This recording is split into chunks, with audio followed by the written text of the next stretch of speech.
अंधेरी रात और बूढ़े फकीर की आवाज। शहर की तंग गलियों में ठंडी हवा बह रही थी। आसमान में बादल थे और चांद की हल्की रोशनी धुंधली पड़ रही थी।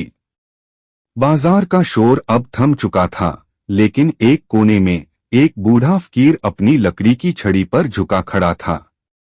उसकी सफेद दाढ़ी हवा में लहरा रही थी और उसकी बूढ़ी आंखों में एक अजीब सी चमक थी। लोग उसे दीवाना बाबा कहते थे, क्योंकि वह हमेशा एक ही बात कहता था। वह दिन करीब आ रहा है जब सूरज उल्टी दिशा से निकलेगा, जब आसमान आग बरसाएगा और जब हर एक इंसान अपने कर्मों का हिसाब देने के लिए खड़ा होगा।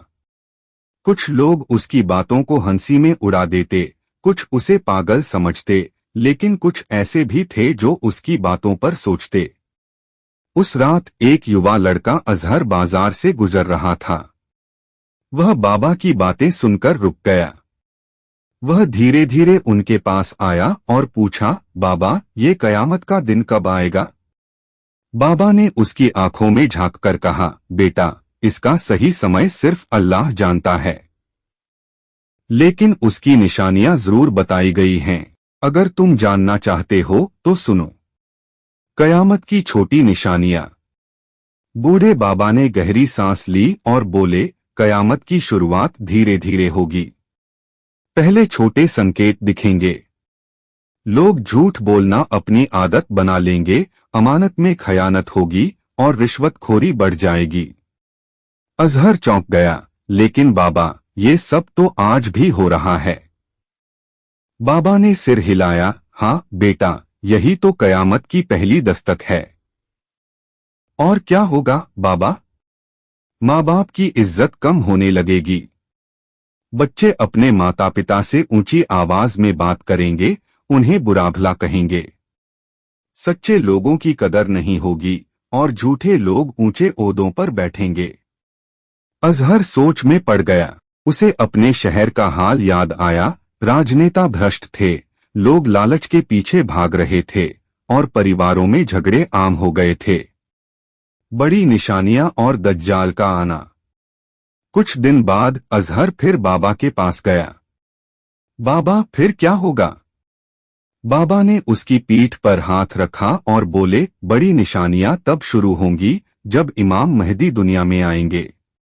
वे इंसाफ को फिर से कायम करेंगे, लेकिन तभी एक औरत चिल्लाएगी, देखो, वह खुदा बनकर आया है। अजहर ने हैरान होकर पूछा, वह कौन होगा? बाबा की आंखों में गहरी चिंता थी। वह होगा दज्जाल। दज्जाल? वह कौन है? दज्जाल एक बहुत बड़ा धोखेबाज होगा। वह झूठे चमत्कार दिखाएगा, अंधों को रोशनी देगा, बीमारों को ठीक करेगा, यहाँ तक कि मरे हुए को जिंदा करने का दावा करेगा। लोग उसके झूठे चमत्कारों को देखकर उसे खुदा मान लेंगे, तो फिर उसे कौन रोकेगा? अजहर ने जल्दी से पूछा।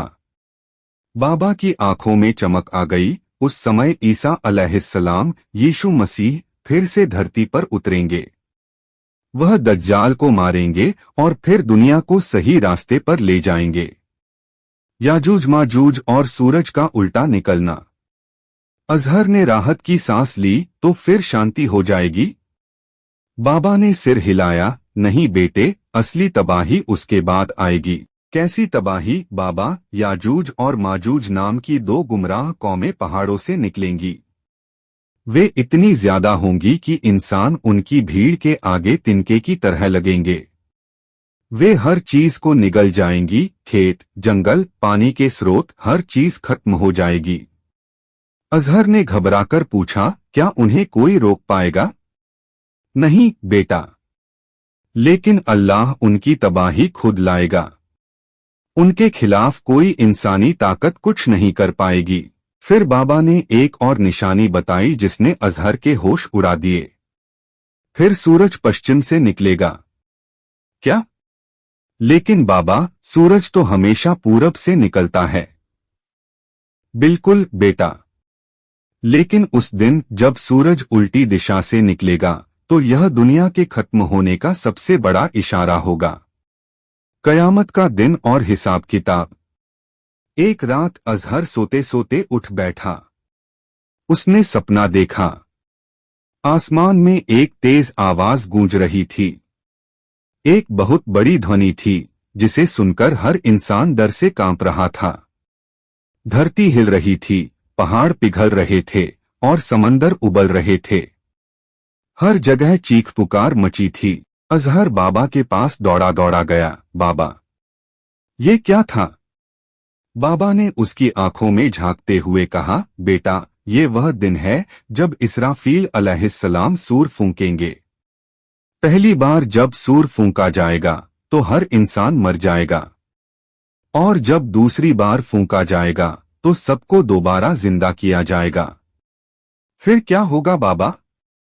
फिर अल्लाह इंसानों का हिसाब करेगा।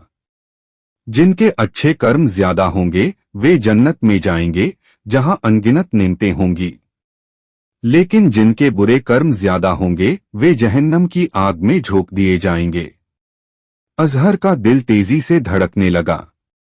उसे अपनी जिंदगी के सारे कर्म याद आने लगे। आखिरत की ओर सफर। समय बीतता गया। एक दिन बाबा का इंतकाल हो गया, लेकिन उनकी बातें अजहर के दिल में बस गईं। अब वह पहले जैसा लापरवाह लड़का नहीं था। उसने अपनी जिंदगी सुधार ली, अपने कर्मों को सही करने लगा और हर किसी को कयामत के दिन की हकीकत बताने लगा, क्योंकि अब उसे यकीन था कयामत एक दिन जरूर आएगी और हर इंसान को अपने कर्मों का हिसाब देना होगा।